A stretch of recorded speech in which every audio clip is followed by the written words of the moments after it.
Welcome home to USA Global TV and Radio, a place where dreams take flight, with authentic storytelling, diverse perspectives and meaningful conversations, where global stories unite and bridges are built beyond all borders. Discover world-class education, entertainment, hope and inspiration.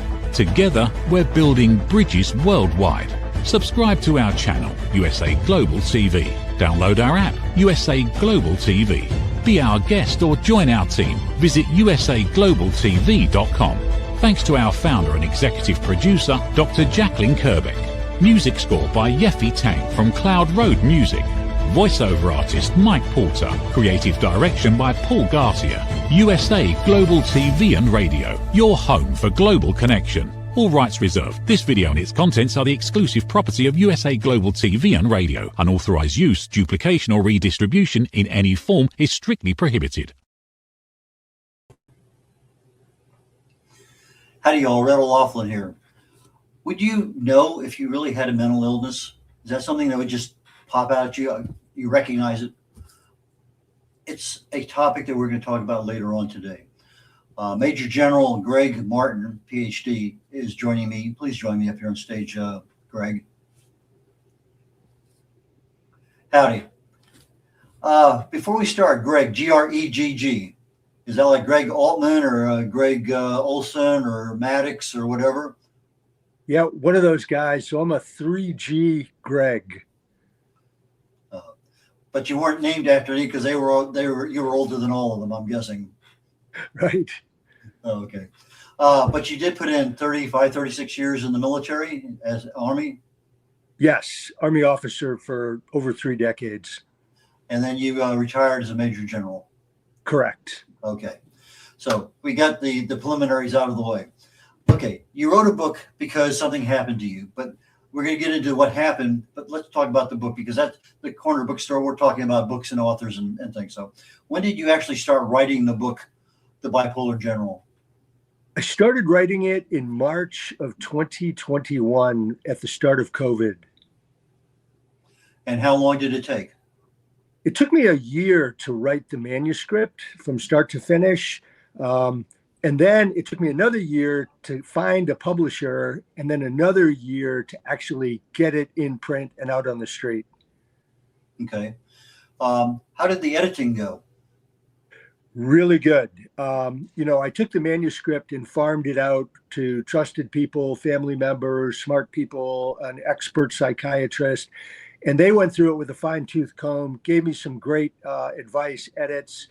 And then once I started working with the editor, who was the Naval Institute Press, they were terrific. They assigned the senior editor. He went through the entire manuscript. His first big task was to cut it from 165,000 words to 80,000 words. And that was a huge task that I probably couldn't have done on my own. But this guy did a terrific job. It's so much easier to cut than it is to add. So if you only had 30,000 words and Naval Institute wants to publish your book, they say, where's the rest of it? Right. Yeah. So cutting is a whole lot easier than adding. But so you had almost 200,000 words. That's a lot of writing. You probably had over 200,000 with your own editing and everything else. I get clients periodically as a book coach, a book editor, publisher, 800 pages. And get it down to, they absolutely have to have it's 400 and some.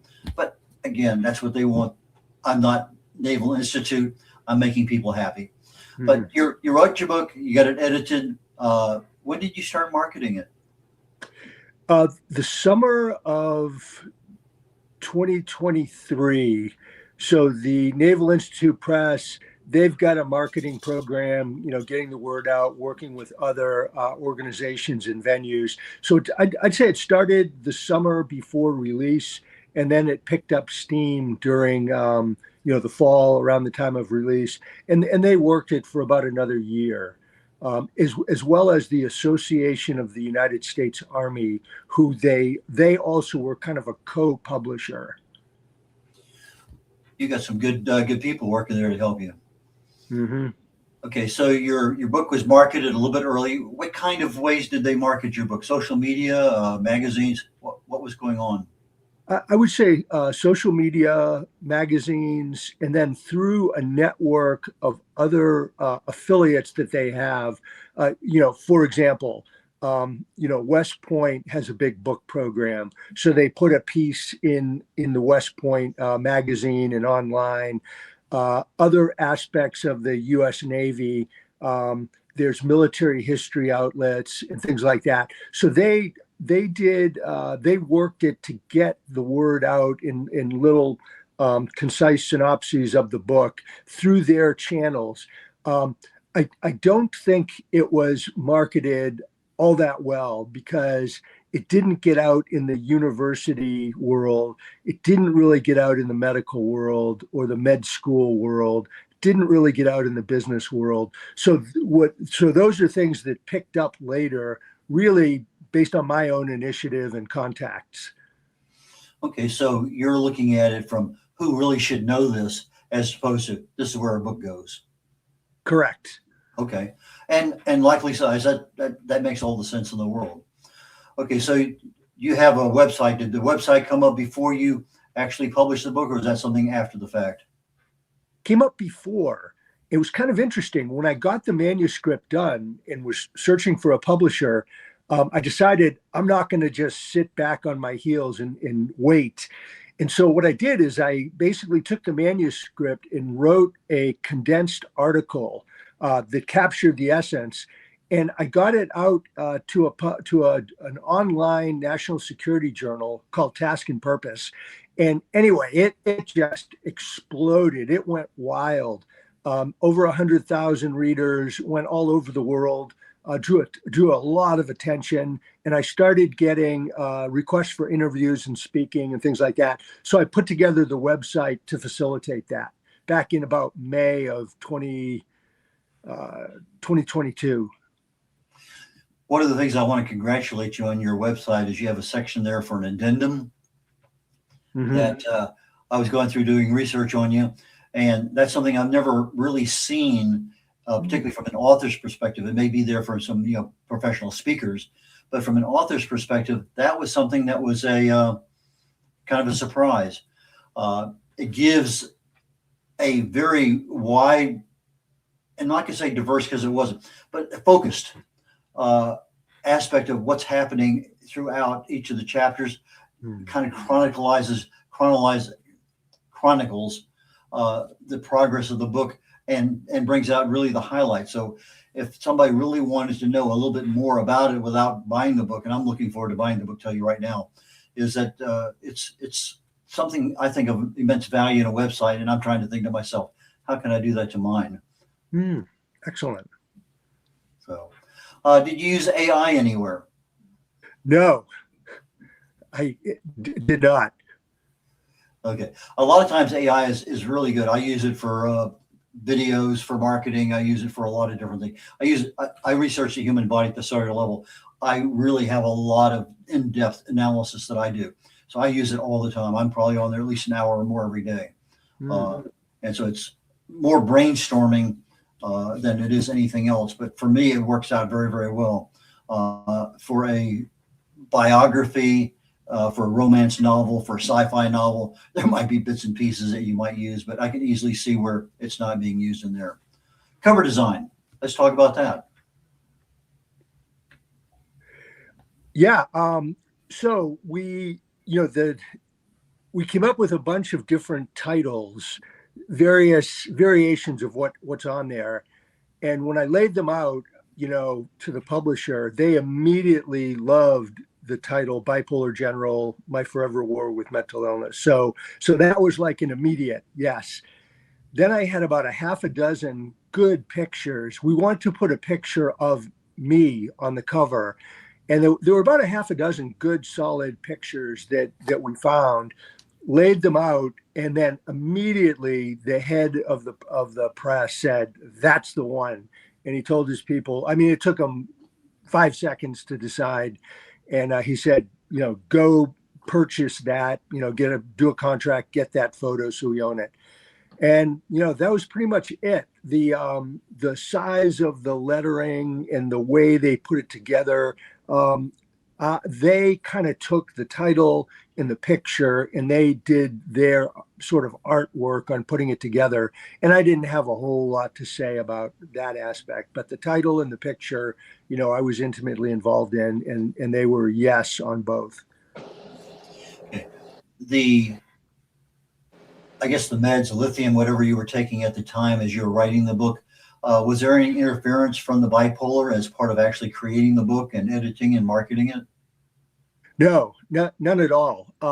In fact, my bipolar condition, which at that point was pretty much being managed, it was under control. So there was no, high level mania. There was no deep depression. So I was in this near continuous state of mild, productive mania for the entire writing of the book. So living on the bipolar spectrum actually helped me with energy, drive, focus, enthusiasm, creativity. So if anything, it helped me. Interesting. How long did it take you to get adjusted to where the meds were actually being effective? Well, I was diagnosed in November of 2014 after, years of mania. And then I fell into a terrible depression and also psychosis. Plus I had, all kinds of recurring thoughts of suicide. So in November 2014, I got the correct diagnosis, bipolar type 1 with psychosis, with PTSD. And for about 2 years, they were giving me different medications and treatments, and nothing worked. None of the meds helped me. I did electric shock therapy, didn't work. I was hospitalized. And then I finally started taking lithium about 10 years ago. And remarkably, within inside of a week taking lithium, my symptoms of depression, suicidality, psychosis, and any return to mania, they all went away. And it happened that fast in about a week after 2 years of, well, actually, 10, 20, 30 years of very active bipolar. So it was a quick effect. And, lithium is the gold standard for bipolar disorder, and it worked extremely well for me. So if you're talking about 30 years you've had this, when did you actually start to recognize that you might have a problem, or did someone tell you? So I first recognized something was going on in 2003-04 when I returned from the Iraq War, where I was high and, really in a high performing mania for the whole year of combat, where I was a brigade commander in charge of about 10,000 troops. And so I performed really well, high energy. I now realize I was in a mania, but it was a highly productive mania. But when I got home from the war, I crashed into terrible depression, terrible. And I realized then, I didn't know it was bipolar disorder. I just said, hey, there's something wrong. This is not right that I've gone from such high energy, creativity, extroversion, all of that, to now I'm so low that I'm having a hard time functioning. Went to the doctor multiple times in depression over the next few years, and they said, you're fine. There's nothing wrong with you. And they couldn't see past the fact that I was a high performer, so they were blind to any type of mental illness. And then most of the time I was in mania, but when I was in mania, I felt great, like the smartest guy in the world. Like I felt like $1 million. So I never thought anything was wrong. So it wasn't until 2014, 10 years after I got home from Iraq, that I went into full blown mania. I still didn't know anything was wrong, but all the people around me did. And they started writing anonymous letters to my boss and my chain of command. And I ended up getting the chairman of the Joint Chiefs did an assessment and decided to fire me, force me into retirement, ordered me to get a psychiatric evaluation. And then that ultimately led to just a terrible bipolar crisis and ultimately hospitalization. Now, if I remember reading, you had John Hopkins misdiagnose you 3 times. Is that right? It was actually Walter Reed. Walter Reed. Okay. And you would think the experts there would be, but as you say, if you're a high performer, that kind of negates a lot of things. And even, is there a mental problem? I can see the disconnect. Absolutely. So being a high performer sort of hides and masks the condition to the doctors. They just can't see it. And that's not just in the military. I mean, that's in business, government, sports, arts. So they didn't see it. And they didn't have a complete picture. So when I went in a state of mania, I was very articulate, fluent, enthusiastic, convincing, and I wasn't trying to hide anything, but I came across in the most positive manner possible. In fact, one of the psychiatrists said that I was the most mentally stable flag officer he had ever seen. But then when I fell into depression, it was a different story. And I went back for my fourth evaluation at Walter Reed. This time my wife came with me, and the doctor looked at me, same guy, and he said, "You're depressed." And that was true. But what he didn't connect the dots on was that I had been manic for much of the time before. So he didn't put the bipolar manic depression together. And my wife said, "Yeah, doctor, you're right. He's depressed now, but before he was manic." And suddenly the doctor, he lit up and he said, "Describe what you mean by manic." So Maggie gave him the symptoms and he said, "Oh my gosh, mania, depression, this is bipolar disorder." And he got the diagnosis correct, which was really a blessing for me, because you have to get the diagnosis right so you can begin to understand the condition to take appropriate action to get better. For the audience who may not know what bipolar is or manic, or I'm sure that we've heard the term mental illness, and there's so many different kinds. In fact, you're saying lithium. They use low dose lithium for potential Alzheimer's treatment. It's a very, very low dose. So it's interesting how it still works in the brain, but in a different part of the brain.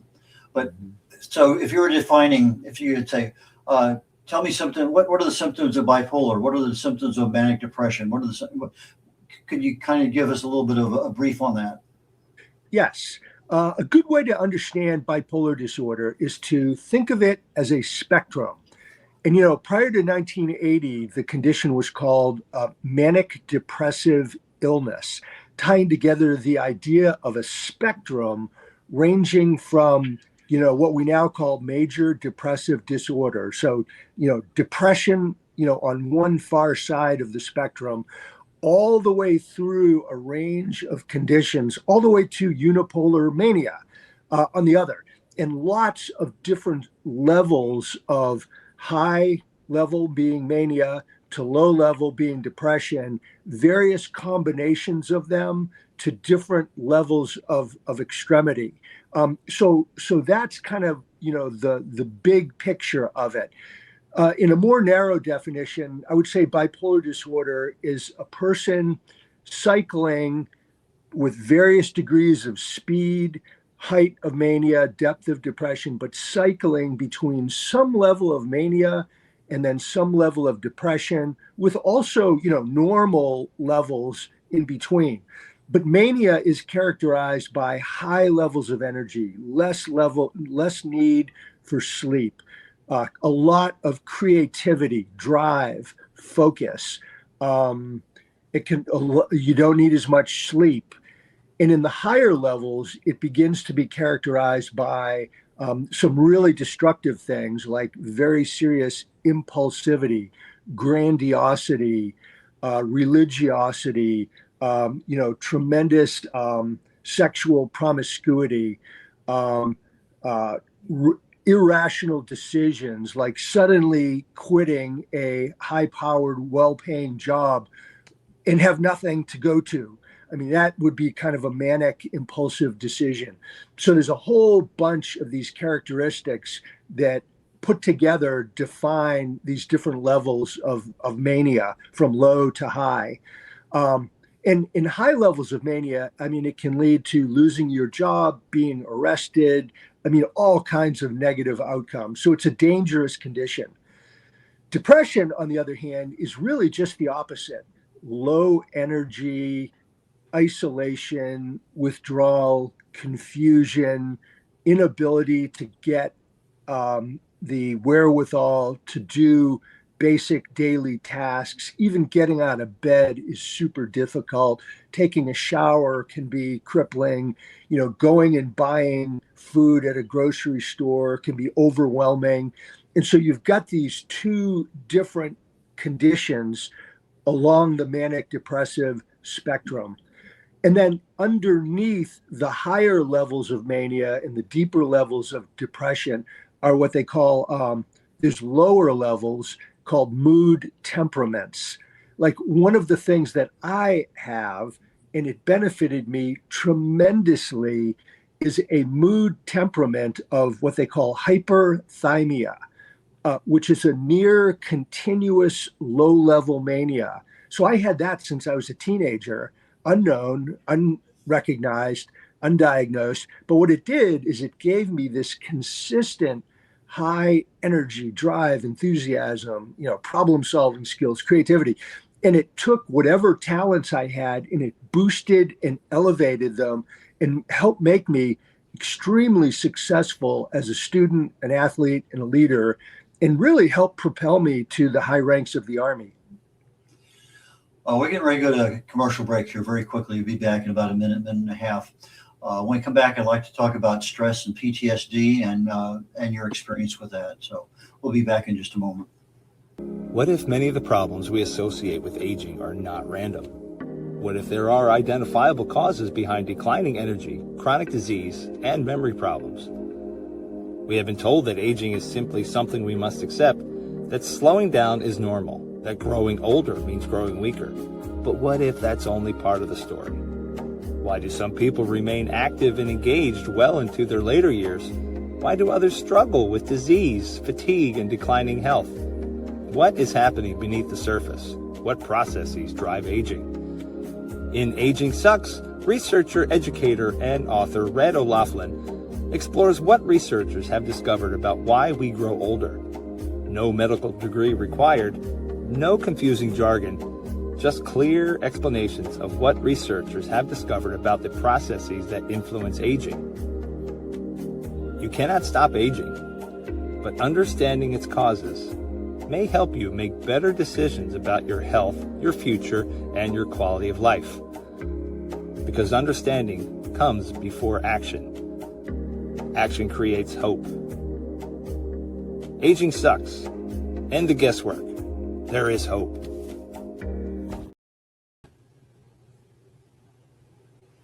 Red O'Loughlin here. We're on the Corner Bookstore, and I'm honored to be here today with Major General Greg Martin. Greg, please join me back up here on stage. Okay, just before the break, I said I wanted to go down the path of stress and PTSD. Obviously, anytime you're in a war zone, even if you're not in the actual combat, there's stress. There's just everything's going on. With a high level of mania, that gives you an advantage, doesn't it?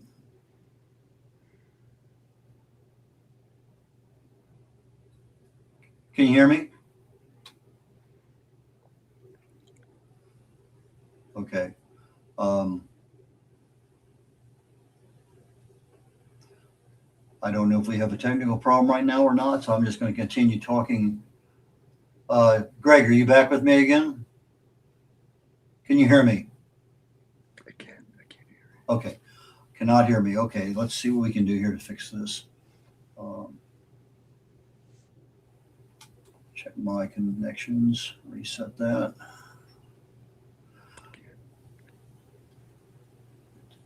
Why don't you talk? Give me. I can't hear anything, Red. Okay. So we have two audios we can hear, but he can't hear I can hear him. He can't hear me. Red, not hearing you. I can see that you're talking, but I can't hear anything. Okay. Let me see how we can figure out to get this one fixed. Production engineer come in and make a adjustment here. I'm checking my part of this. Okay, that's not working. That's okay. And Dr. Jacalyn, I'm open. Okay.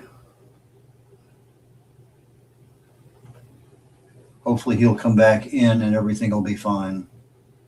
Okay, we have he is a doctor. We have Major General Greg Martin, PhD, and he wrote a book called The Bipolar General. And we're sitting here, we talked a little bit about the actual book production, everything he did to get it there, the publishers that he used, the marketing that he used, and pretty well done. Now we're starting to get into the content of the book, and the content we're talking about right now is stress and PTSD. We've already talked about the bipolar, manic depressive, mental illness aspects, and we're trying now to dive into some other parts of it. And hopefully he will have the ability to come back in one more time. And mental illness is, okay, they're talking about what you've seen. Okay. Hey, Red, I can hear you now. Okay, testing 1, 2, you can hear me, great. Yes. Technology, you can't live with it, can't live without it. I know. It is what it is. Sometimes it happens. Okay, I'm glad you're back. I'm glad you're smiling. So we're going to keep going. Okay, before the break, I said, let's talk about stress and PTSD. And I was just introducing when we came back and you couldn't hear me. I said, when you're in a war zone, even if you're not in combat, you're still stressed. And I'm asked the question, being on a higher than normal level of mania, does that give you an advantage with that stress? I think that's a really, really good question. So, I had bipolar disorder. I was in mania. And I think that the stress of the job, the stress of combat, the pressure, it feeds into and fuels the mania and makes it go higher. And so in a way, I think, and that's, I've never been asked that question before. I think when you go into mania, it probably builds up kind of a force field and a shield that is protective against some of the worst elements of the stress and the PTSD and that kind of thing. And then later, I think when you settle down into a more normal state, I think that PTSD and pressure and stress and all that goes with it kind of fuels and elevates the mania. So it's a bit of a mixed reaction. Yeah, the reason I'm asking is, for my book right now that's out there on aging, one of the things is stress management, and stress creates a lot of individual molecular problems in the body, brain and otherwise, a lot of neurodegenerative stuff. So my thinking is that if stress activates it, maybe stress management controls it a little bit. Mm-hmm. Too analytical on this thing. I know from a depression and anxiety perspective, there's some dietary options that work very, very well. But I don't know if anybody ever talked to you about diet and everything you were going through with the mental illness, because those are issues that are also controllable to a degree. Yes. So based on the research and the understanding that I have, there's, pros and cons of various types of diets. And the one that the bipolar research community of scientists and so forth have kind of settled on for now as being the most effective is the Mediterranean diet. And so that's what my wife and I are on. We're taking that. And so there may be something better out there or in the future, but that's what we're doing now. Okay, so it's a lower level of omega-6, which reduces the inflammation. It's a higher level of omega-9, which is the olive oil, which there's a lot of unknown about it. But if you look at it from testimonial data over centuries, there's a lot to be said for it. So I think if nothing else, it stabilizes a level that you can live with, and the drugs and everything else and other emotional issues around you. That's a stable item. That's something that doesn't change. So that helps with stability immensely. Mm-hmm. So, okay, so you got diagnosed, you lost your command, you retired, you found a new career. Now you're speaking, you're supporting, you're providing awareness and education to the world. And I think you made a comment, or maybe I saw it in one of your writings, that 20% of people have some level of mental illness. And I'm not talking about just anxiety or depression, because that comes and goes. But what is your awareness of what we're doing now to help educate people on mental illness? Well, I think especially in the United States, the awareness and the open-mindedness and the understanding of the actual physical, biological reality of mental illness, I think it has really grown over the past, say, couple decades. And I know it has grown enormously in the US military, the veterans community, in the university world, et cetera. So there's an increasing awareness. And then out of that, I think you're having more and better research going on in academia, in the medical community, and so forth. More and more of these nonprofits are coming up, and many of them do excellent work. I mean, they really integrate the world of science, research, clinicians, patients, families, medication, and they're making a huge difference. A good example of that is NAMI, the National Alliance on Mental Illness. I mean, wonderful organization, over 400,000 people in a grassroots organization from a national level. All 50 states have a state level, and then over 300 local affiliates. And they offer broad, comprehensive programs in, education, peer support, family support. They have scientific and medical expertise that if a person calls in with a problem or an issue, they can help connect them to medical professionals in their area and get the treatment and the help they want. So I would say a lot of positive movement. In particular, I would say in the business world, and also academia, and to a slightly lesser degree in the military, there's much more of an effort to connect people with the professional medical experts to help them get an accurate diagnosis, assessment, and a program, and then accommodations are being made for people. Quick example, like in the military before 9/11, if anybody was taking any kind of psychiatric medication for pretty much anything, anxiety, depression, PTSD, what have you, they would get separated medically from the US military. But over the course of the 20-year war against terrorism, they were separating so many people, they couldn't man the force. And so the military said, you know what, we need to better understand this and accommodate our troops because we're going to run out of people and we can't get our mission done. And so the military started making accommodations for people with anxiety, PTSD, depression, et cetera. They still hold a very hard line on serious mental illness like bipolar disorder, schizophrenia. But that's just an example how the military and other institutions are really working to understand, help, support, and accommodate their workforce who have some kind of a mental condition. Yeah, it's interesting. You mentioned earlier about being the difficulty in diagnosing it, and we're getting toward the end of the show. I wanted to, what triggered in my mind was, something like a manager who is a functional alcoholic. He's going to do everything, but he's going to hide it. You're not hiding it because you didn't know it, but the high level masks just like somebody's doing it on purpose. And if that's part of the issue, I'm wondering if they are diagnosing somebody, is that something in the back of their mind that if this person is a high level performer and has been forever, is that a mask or not? But I'm not going to answer that question today. I'm just throwing that out there for the audience to consider, because it is, if you were able to do it and not even know it, and what about people who do know it and can take advantage of it? So, but Greg, tell me, how do people get in touch with you? You have any events coming up, speaking events? How do they buy your books? Tell us.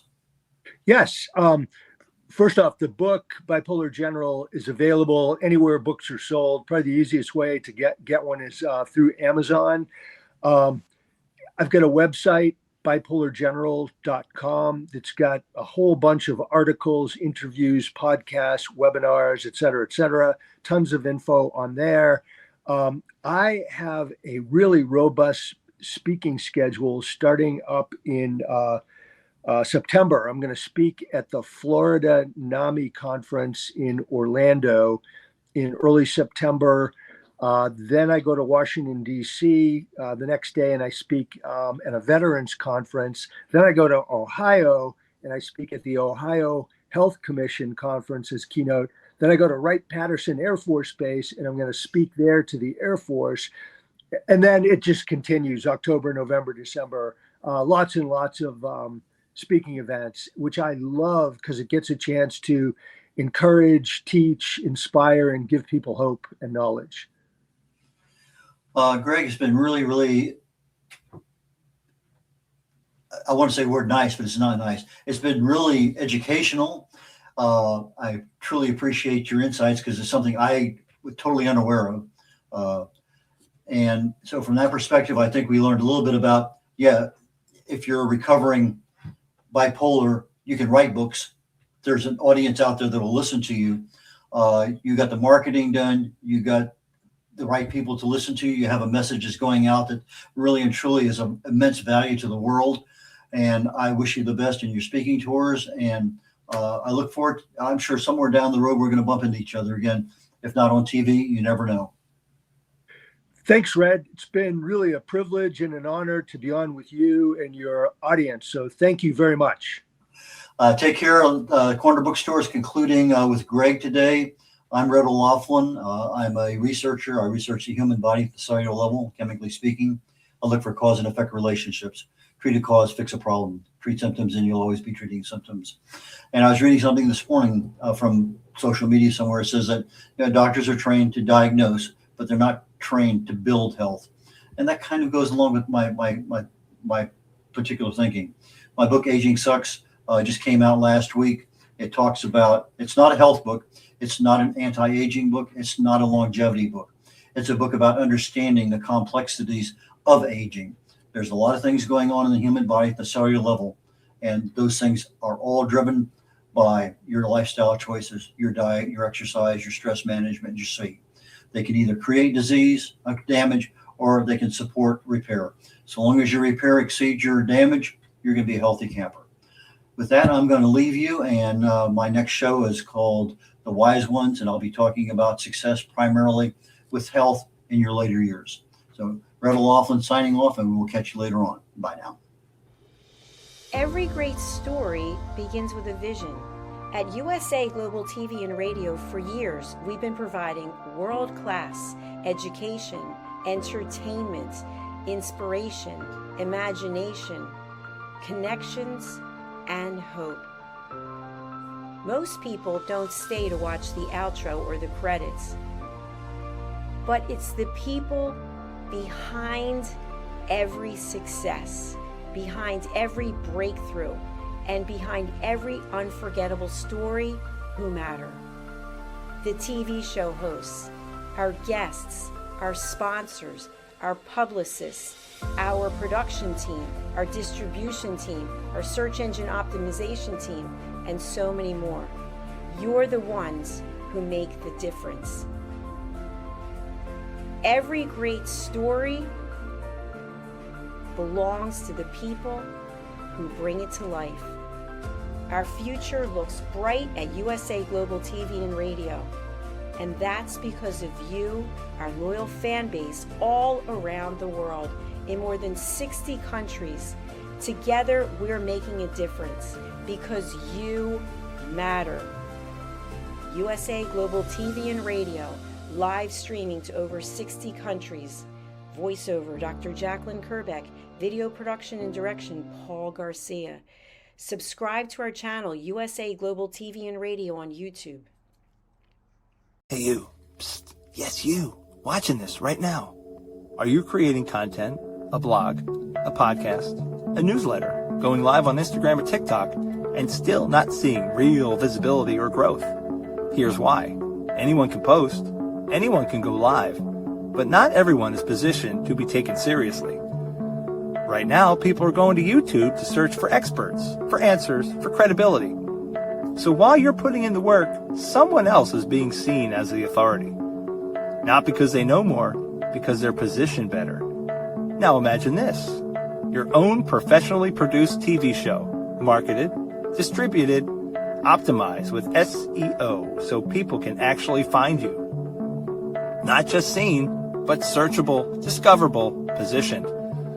You're trained, you're coached, you're guided. No experience necessary, but you do have to be coachable, because this is about stepping into a higher level. This isn't about doing more, it's about doing it right. We've already built the platform, 2 YouTube channels, a global audience, a Silver Creator Award. So the question is, how much longer are you going to rely on temporary visibility when you could be building real authority? If you're ready to be seen differently, go to usaglobaltv.com and apply to host your own show.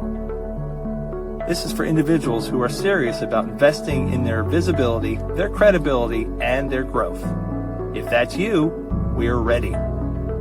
USA Global TV and Radio, where your voice becomes your platform. Executive producer, Dr. Jacalyn Kerbeck. Videographer, Paul Garcia. Voiceover, Ed Vargas. All rights reserved. This production is the exclusive property of the USA Global TV and Radio and may not be reproduced, distributed, or used without written permission. Thank you, viewers and listeners of USA Global TV and Radio, for joining us today. We're honoured to have your time and attention as part of our global community. At USA Global TV and Radio, we believe in the power of authentic conversations, meaningful connections, and creating a world of possibilities together. Want to be part of something bigger? Join our team of elevated listeners at usaglobaltv.com, a space where your voice matters and your ability to listen transforms relationships. Stay connected with us across all our platforms for thought-provoking discussions, expert insights, and empowering stories. Subscribe to our channels at youtube.com/c/USA Global TV. Follow us on social media and explore the endless opportunities we're creating for growth, learning, and inspiration. Together, we're not just broadcasting, we're building bridges and changing lives one conversation at a time. For inquiries, contact us at info@usaglobaltv.com. Produced by Executive Producer and Director Dr. Jacalyn Kerbeck. Voiceover by Mike Porter. Creative direction by Paul Garcia. All rights reserved. Visit usaglobaltv.com to view our full terms and conditions.